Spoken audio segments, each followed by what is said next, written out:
நாளுக்கொரு நல்ல பங்கு. ஆதியாகமத்திலிருந்து தின தியானங்கள். ஜனவரி 10. ஆதியாகமம் 2வது அதிகாரம் 4 முதல் 17 வரை. முதல் மனிதனும் ஏதேனும். தேவனாகிய கர்த்தர் கிழக்கே ஏதேன் என்னும் தோட்டத்தை உருவாக்கி தாம் உருவாக்கின மனுஷனை அதிலே வைத்தார். வசனம் 8. முதல் மனிதனை தேவன் எவ்வாறு உருவாக்கினார் என நாம் குழப்பமடைய தேவையில்லை. அவர் அவனை பூமியின் மண்ணினாலே உருவாக்கினார். மண்ணில் இருக்கிற அத்தனை கனிம சத்துக்களும் மனிதனின் சரீரத்திலும் இருக்கின்றன என்பது இந்த உண்மையை பறைசாற்றுகிறது. நாம் மீண்டும் மண்ணுக்கே திரும்புவோம் என்று வேதம் கூறுகிறது. அதாவது நம்முடைய மரித்த உடல் மண்ணிலேயே புதைக்கப்படுகிறது. அவர் அவனை தம்முடைய சொந்த வழியில் சொந்த ஞானத்தால் உருவாக்கினார். அதை மனித ஞானத்தால் கண்டறிய முயற்சிப்பது வீண். இங்கே நாம் கவனிக்க வேண்டியது ஒரு சரீரம் மட்டுமல்ல, ஒரு முழுமையான மனிதனை உருவாக்கினார் என்பதே. அவன் ஆத்துமாவுடனும் மற்றும் ஆவியுடனும் படைக்கப்பட்டுள்ளான்.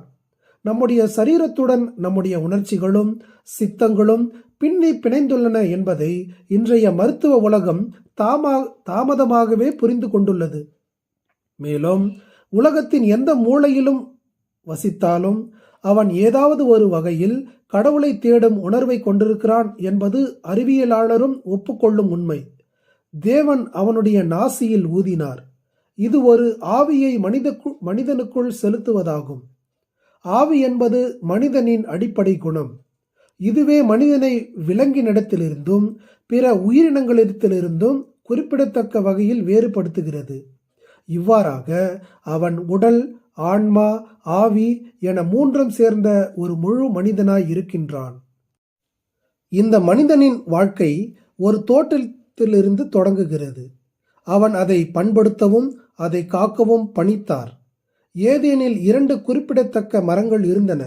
நன்மை தீமை அறியும் மரம் மற்றும் ஜீவ மரம்.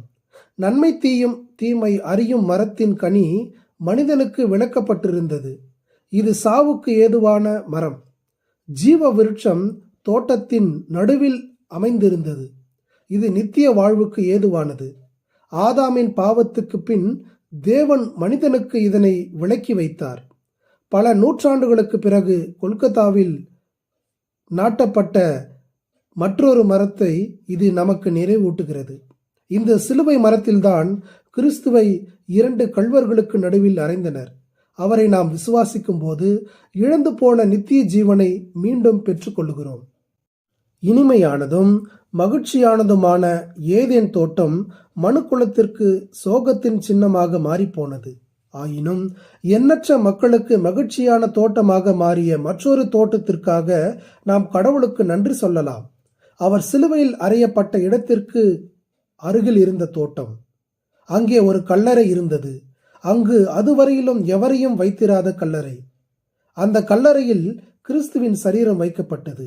3ஆம் நாளாகிய வாரத்தின் முதல் நாளிலே அவர் ஜீவனுள்ளவராய் உயிர் பெற்று எழுந்தார்.